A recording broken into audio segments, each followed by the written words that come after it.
Anvil Day, so we'll take the Anvil Carrick down. One thing I heard them talk about recently is making some performance optimizations to the Carrick. I guess there were some things that needed attention and improvements. I think they said you can have 2 Carricks on screen now for the price of 1. That's quite the improvement. Let's head up to the bridge.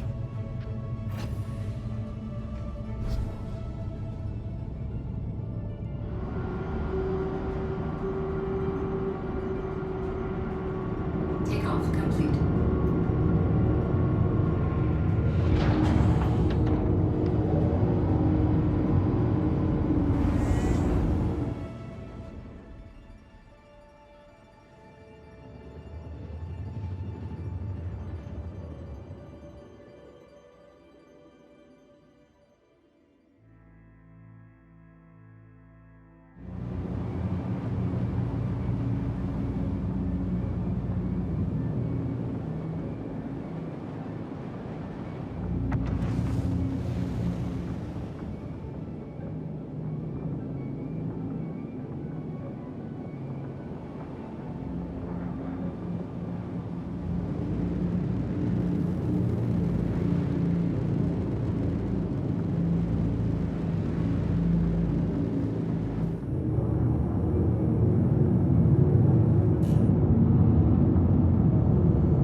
Nothing quite like a landing on the ice.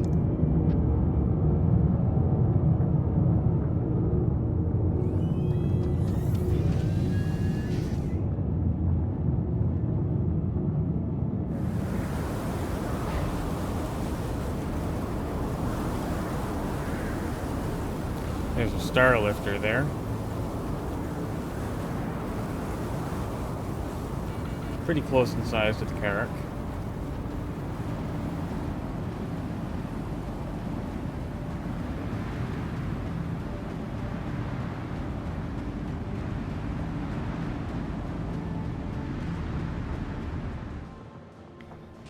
Bit smaller hull this day.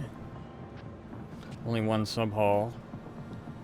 Looks like no holograms downstairs, just the Ballista. Navy couldn't be prouder of our partnership with Anvil Aerospace. Their fighters, But let's take a look. ships and transports are on the front line every day keeping the Empire safe. We look forward to our continued relationship. So this is the Pisces.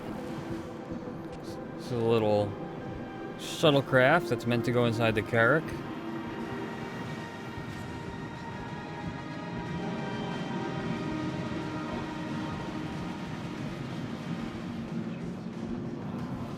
Probably one of the best non-starter starter ships right now, actually. It's quite nice. They come with a Carrick. The internals are quite nice and easy to access, so you don't have a lot of problems loading things in, unlike say an Aurora or a Mustang, at least right now. So definitely well thought out little tiny shuttlecraft.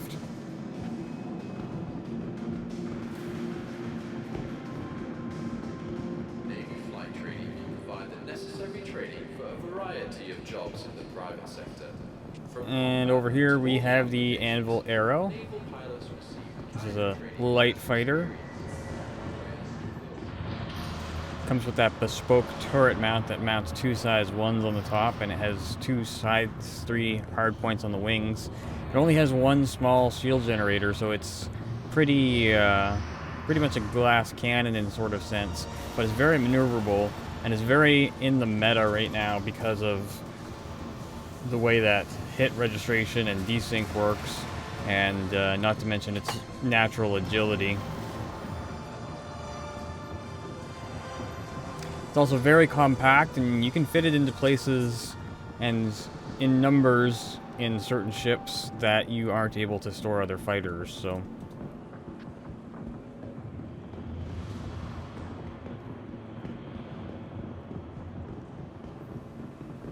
We even managed to shove one of these into Hercules Starlifter the other day.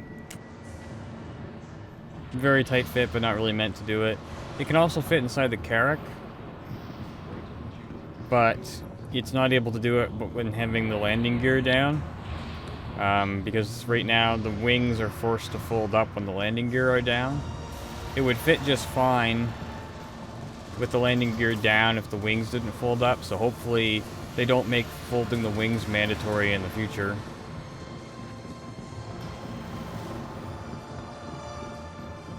But a very solid meta choice in terms of the game balance currently. See where that ends up in the future though. And here we have the Gladiator. This one's probably on the list of things that is pretty neglected right at the moment. I think it actually looks pretty cool. It's got 4 size 5 torpedoes in it in the bomb bay. Plus it has a wide assortment of missile racks. It has 2 size 3 guns for the pilot and 2 size 3 guns on a turret for the gunner.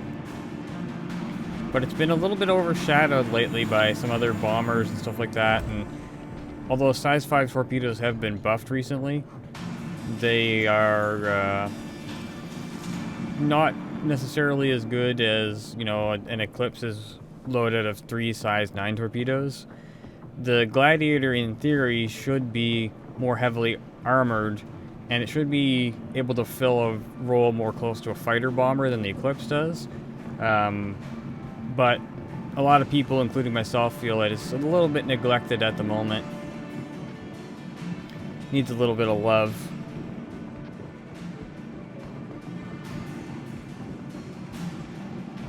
They did mention recently, though, looking at things like the turrets and addressing things along those lines.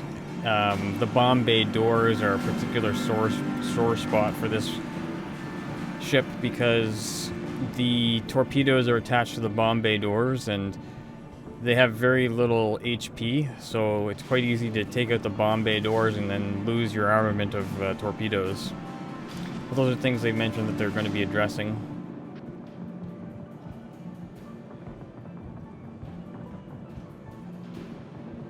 I think it's quite a cool concept, though. Just needs a little bit of love. Alright, so this guy here, this is the ship that we came down in. This is the Carrick. This is the exploration vessel. It's got all kinds of facilities on board for, like, drone repair. It's a vehicle bay. It's got these cargo boxes sort of down here in the bottom for the cargo bay. It's got 3 turrets plus a remote turret, each with 2 size 4s on it. And it's got a docking collar. The bridge is pretty cool. It's sort of a little bit of a do-everything kind of ship. It was quite a popular choice because of that. It also has the landing bay up top, which is meant for the Pisces, which we looked at. And you can just barely scrape by getting an arrow in it. But there's some other smaller ships you can put in it as well.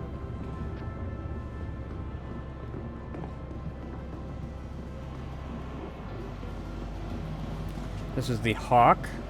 This is classified as a fighter, but it's really intended to be used for bounty hunting. It's got many smaller sized weapons on smaller hard points, and it's got the prison cell in the back where it can store a prisoner that you capture back here.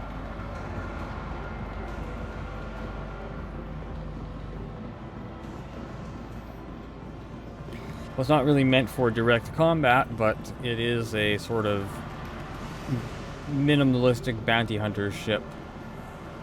It's not going to carry the number of bodies that, say, like an Avenger would.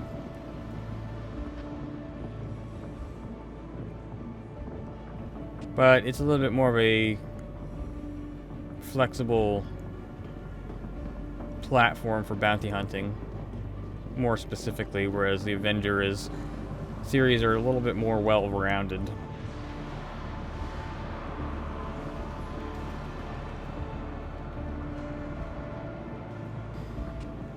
And here we have the Terrapin.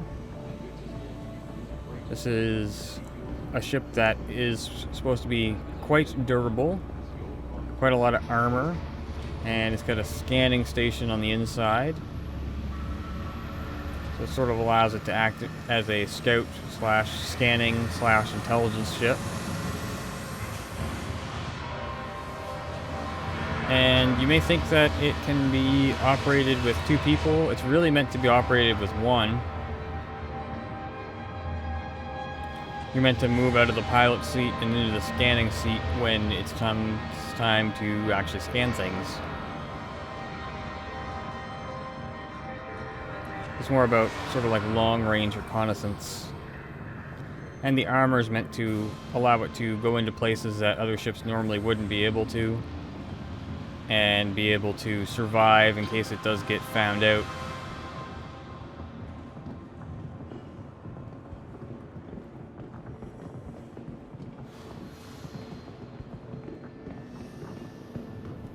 Alright, let's go to the subhalls.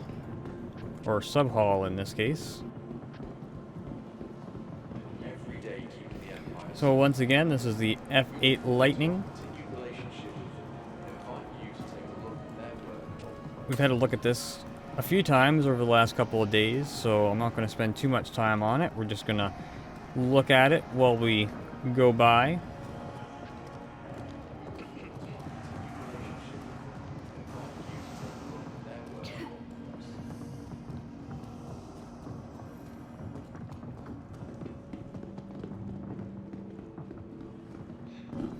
Here's a little bit better look at the F8 in a different paint scheme.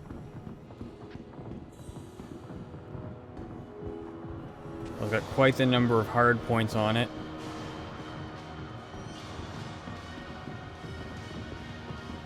As you can see, 3 guns per side plus 2 on the top. I believe the military version, these ones here are size 4s. It just gives you some idea of the amount of firepower it has. I don't really like these wing thingies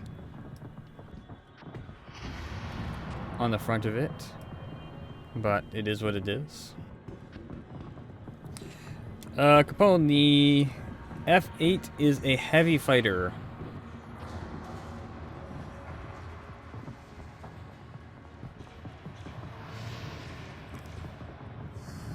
Let's jump in the pilot seat here. Anvil Aerospace. All systems online.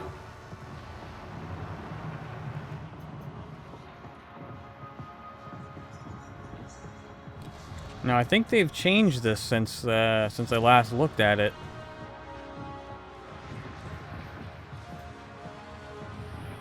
I think it used to have one larger display in the center with 2 smaller ones. I'll have to look at it again, but it definitely looks like they changed parts of the cockpit.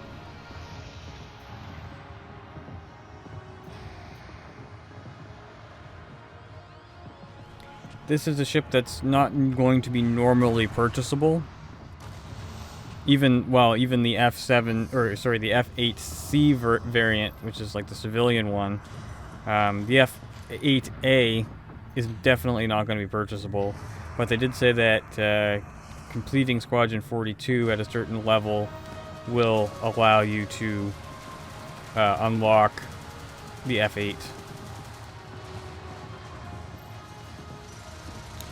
In some cases, it's also a backer reward for, I can't remember what level exactly it is, but it's quite a high tier backer reward.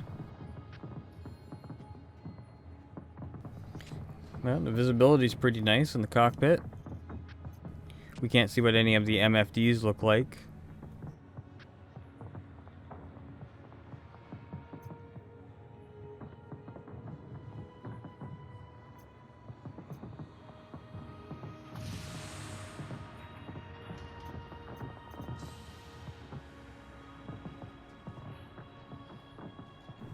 Yeah, for being such a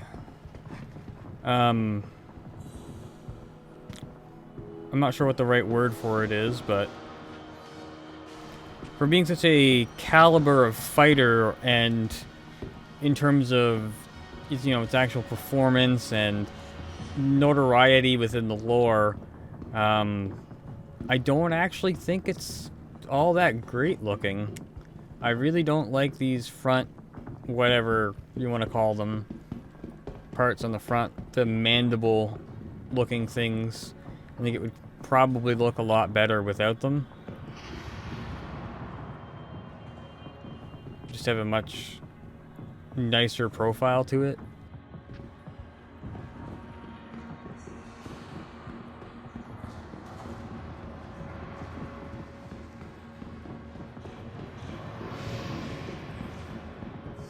I actually prefer the F7A looks over the F8.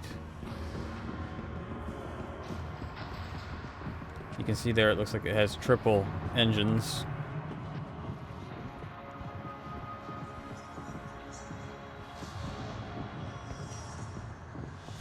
Yeah, we can only hope the ugly parts get blown off first. Alright, so this is the Hurricane. There's been a little controversy. I don't know if controversy is the right word, but the Scorpius sort of is really encroaching on the territory of the Hurricane. The Hurricane's meant to be a glass cannon with a turret on top with 4 size 3s, and the pilot themselves has access to 2 size 4s in the front fixed, or 2 size 3s on gimbals. It's in the lore, it's supposed to be a little bit of an older fighter, but by comparison, this and the Scorpius are really sort of treading on each other's ground quite a bit. So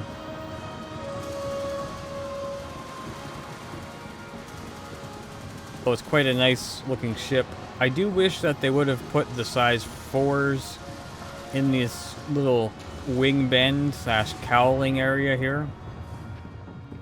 I think that would have been something good to sort of mirror what's on the F7, rather than sticking them up front and making them sort of like hang off in a sort of like a weird way. But one advantage that the Hurricane will have over the Scorpius is the ability to put those size 4s on the pilot.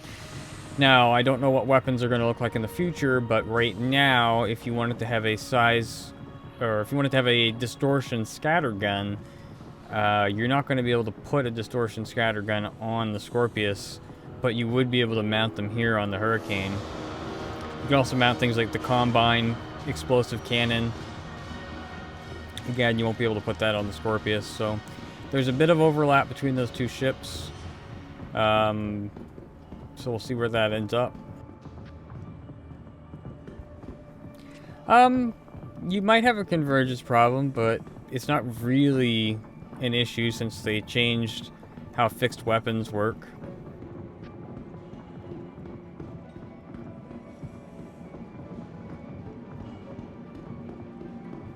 Maybe at extremely close ranges where the weapons can't really converge properly. But I mean, other ships have it. Now, we have the F7C on the right and the F7A on the left. And I really, really, really want them to rework the F7C because it looks absolutely atrocious now by comparison.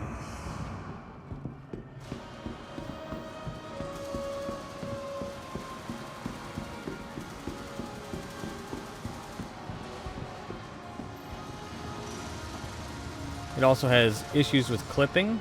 You can see some clipping issues here with the F7C.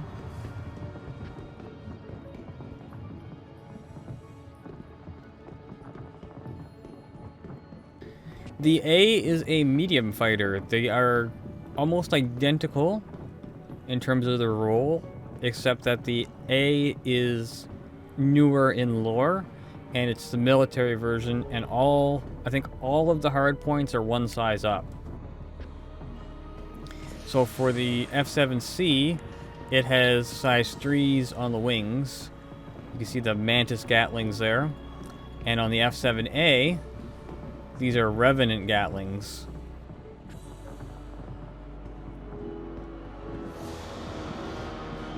So once again, this isn't a ship that you're going to normally be able to have access to.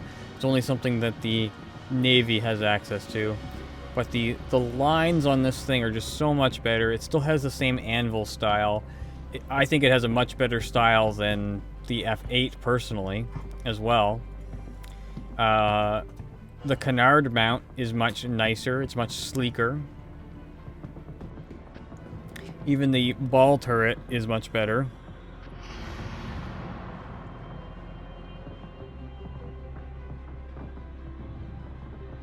Let's get a closer look at that. So you can see the differences in the ship there.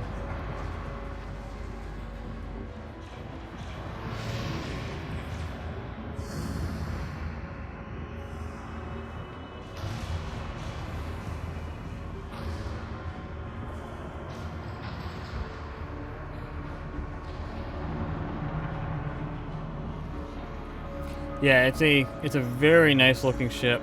It's way better looking than the F7C.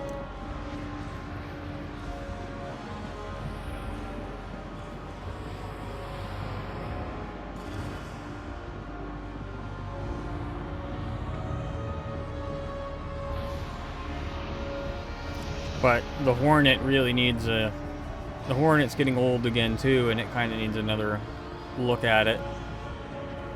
Yes, I know this is supposed to be the older version in lore, but by comparison, it just looks bad.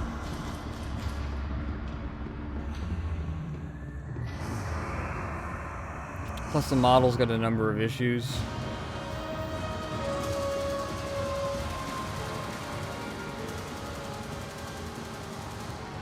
A long time ago, they did sell a body upgrade kit that is going to allow you to turn your regular Hornet into basically this version, but while still having the same stats as a regular Hornet.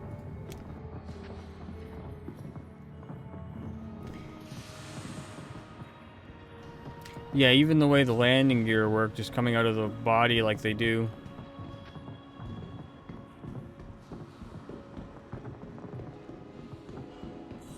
Instead, these ones come out of the wings here, which is sort of awkward because you have that flap on the wings there, and that is sort of clipping into the geometry of the model itself. All in all, this is much better designed, in my opinion.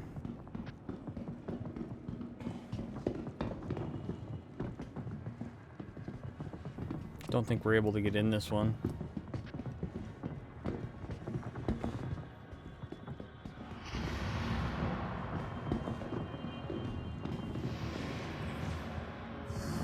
But that might just be one of my favorite ships in terms of just looks.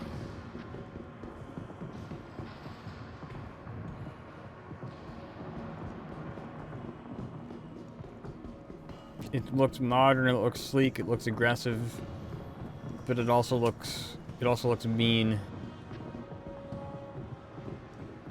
Whereas I find with the F8 is it looks way more, it looks bulky for no real reason.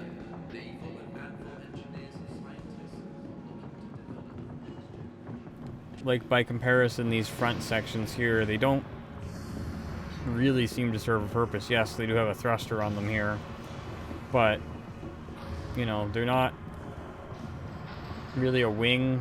Like, what are they?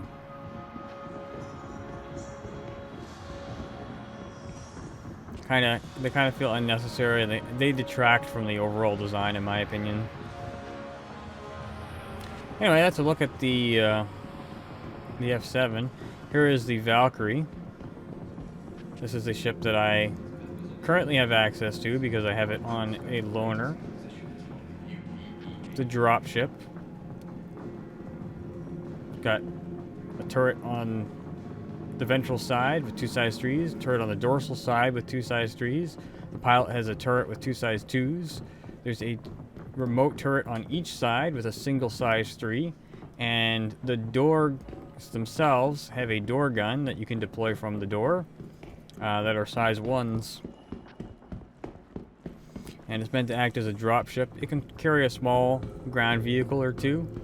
Like, for example, you can actually load a couple of rocks in it, or you could get a cyclone inside. There's one of the deployable guns.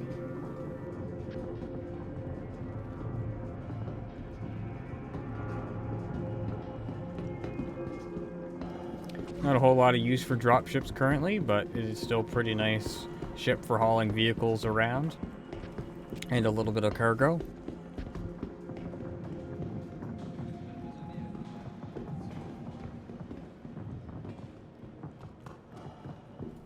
Yeah, I'd be happy if they could. I'd be happy if they could bring the, maybe not exactly in line, but I'd be happy if they could rework the F7C a little bit to get it closer to the F7A, or even just resolve some of the issues like the bulky canard turret on the front. Make that more sleek. But yeah, we'll see.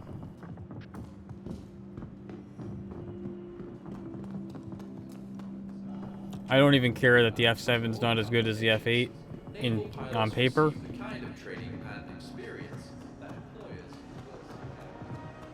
I'd rather fly at the F7 just on pure looks alone.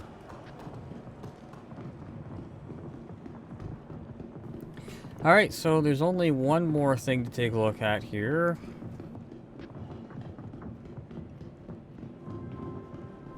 And we will run downstairs.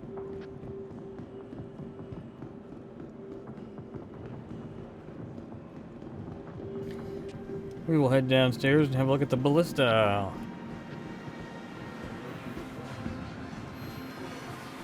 Here's the Ballista.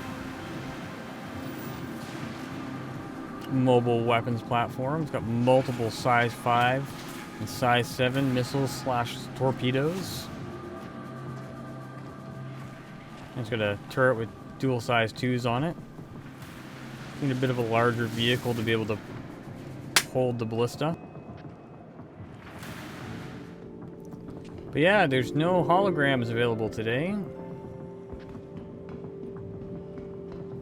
I got that section walled off.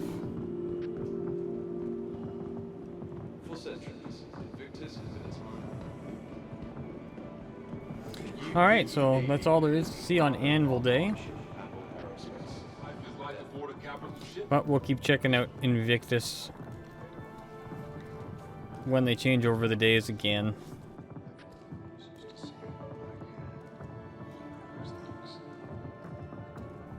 Alright guys, have a good one for now. Bye-bye. Get an inside look at some of your favorite magic.